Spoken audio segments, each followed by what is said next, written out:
മച്ചാമാരെ, എൻ്റെ പേര് എബദ് മലക്. ഞാൻ എത്യോപ്യക്കാരൻ മച്ചാനാണ്. നമ്മുടെ കഥയിൽ ഇടി, ചവിട്ട്, കുത്ത് ഒന്നും ഉണ്ടാവില്ല ഏട്ടാ. എനിക്ക് സൈലൻസാ മുഖ്യം മച്ചാനെ. ജെറമിയ പ്രവാചകനെ അറിയാലോ. വെട്ടൊന്നു മുറി, രണ്ട് ടീമാണ്.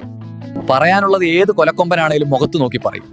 കയ്യിലിരിപ്പ് ഇതായോണ്ട് നാട്ടിലെ പ്രഭുക്കന്മാർക്ക് പുള്ളി അങ്ങോട്ട് പിടിച്ചില്ല. അവര് പുള്ളിയെ പിടിച്ച് ഒരു വണ്ടൻ കുഴിയിൽ കൊണ്ടിട്ടു.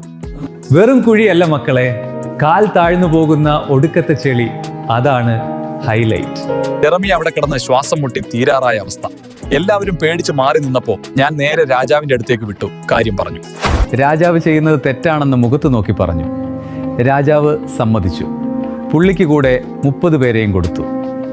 പക്ഷെ വെറുതെ കയറിട്ട് വലിച്ചാൽ രക്ഷിക്കാനാവില്ല എന്ന് എനിക്ക് മനസ്സിലായി. ഞാൻ പോയി കുറെ പഴയ തുണികളും കീറലുകളും സംഘടിപ്പിച്ചു. എന്നിട്ട് പ്രവാചകനോട് പറഞ്ഞു, ഈ തുണികൾ നിന്റെ കക്ഷത്തിൽ വെക്കാൻ, എന്നിട്ട് വലിച്ചു കയറ്റി. അപ്പൊ മച്ചാമാരെ, ഒരു കാര്യം പറഞ്ഞിട്ടേ, സ്വന്തം ആവശ്യങ്ങൾക്ക് വേണ്ടി പോരാടുന്നവനല്ല ഹീറോ. ആരുമില്ലാത്തവർക്ക് വേണ്ടി കൈ ഉയർത്തുന്നവനും സ്വരമുയർത്തുന്നവനുമാണ് ഹീറോ. കൂടെ നിൽക്കുന്നവനാണ് യഥാർത്ഥ ഹീറോ. ദൈവം പിൽക്കാലത്ത് എനിക്ക് സ്പെഷ്യലോ ഗിഫ്റ്റും തന്നു. ജെറമിയ 39 അധ്യായം 8 വാക്യം. ഞാൻ നിന്നെ നിശ്ചയമായും രക്ഷിക്കും. നീ വാളിനിരയാവുകയില്ല. യുദ്ധസമ്മാനമായി നിന്റെ ജീവൻ സംരക്ഷിക്കപ്പെടും. എന്തെന്നാൽ നീ എന്നിൽ ആശ്രയിച്ചു. കർത്താവ് അരുളി ചെയ്യുന്നു.